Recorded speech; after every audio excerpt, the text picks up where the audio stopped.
இயேசு உங்களை நேசிக்கிறார். இந்த புதிய நாளையும் கர்த்தருடைய வார்த்தை நம்ம கூட பேசுகிற காரியமாக எபேசியர் 3:20 வசனம் இப்படியாக சொல்லப்பட்டிருக்கிறது.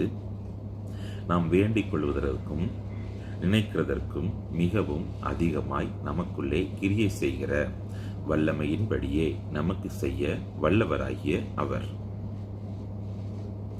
நம்மளுடைய காலங்கள் கர்த்தருடைய கரத்தில் இருக்கிறது. நாம் அவருடைய பிள்ளைகள். நம்ம வாழ்க்கையில் என்ன வேணும், அதை எந்த காலத்தில் தரணும், நம்ம எப்படி அந்த காரியத்தை சுதந்திரிக்கணும், எல்லாமே கர்த்தருடைய கரத்தில் இருக்கிறது. நமக்கு ஒன்று வேணும்னா நம்ம நினைப்போம், அடுத்து கர்த்தரை நோக்கி செபிப்போம். ஆனால் இந்த காரியத்துக்கு முன்பாகவே நமக்கு என்ன காரியம் வேணும் என்கிற விதமாக அறிந்தவர் தான் நம்மளுடைய தெய்வம். ஏற்ற காலத்தில், அதாவது எந்தெந்த காலத்தில் எந்தெந்த காரியத்தை நம்ம சுதந்திரிக்கணும், நம்ம எப்படி வாழணும், எப்படி நடக்கணும், எல்லாமே அவருடைய கரத்தில் இருக்கிறது. இருந்தாலும் அவர் நினைக்கிற காலத்தில் நம்ம அந்த காரியத்தை சுதந்திரிக்க தடையா நம்மகிட்ட சில பாவங்கள் வெளிப்பட்டுச்சுன்னா ஏற்ற காலத்தில் நம்ம அறுவடை செய்ய முடியாதபடிக்கு போயிடும். அவர் நம்ம நல்லா இருக்கணும், சந்தோஷமா இருக்கணும், சமாதானமாக இருக்கணும் என்கிறது தான் விரும்புவார்.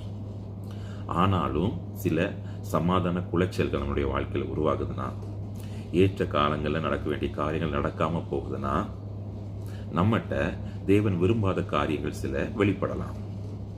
அந்த காரியத்தை இந்த நாட்களில், அதாவது நமக்காக நம்முடைய பாவத்திற்காக சிலுவை மரணத்தை ஒப்பு கொடுத்த தேவன் அந்த நாட்களில் நினைவு கூறும் இந்த நாட்களில் நம்ம பாவங்களை நாம் ஒப்பு கொடுப்போம்.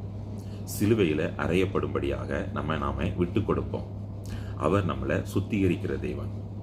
சுத்திகரித்து, அதாவது நம்ம இந்த வாழ்க்கை இந்த வார்த்தைக்குள்ளாக நம்ம வாழணும். கர்த்தர் விரும்புகிற ஒரு பாத்திரமாக நம்ம வாழணும். அப்படி வாழும் பட்சத்தில் நம்ம வேண்டிக் கொள்வதற்கும் நம்ம நினைப்பதற்கு முன்பாகவே நமக்கான காரியத்தை சுதந்திரிக்கும்படியாக அவர் நம்மளை ஆசீர்வதிப்பார். இயேசுவின் நாமத்தில் ஜெபிக்கிறேன். அப்படிப்பட்ட கிருபைகளை உங்களுக்கு இந்த நாட்களில் தேவன் தருவாராக.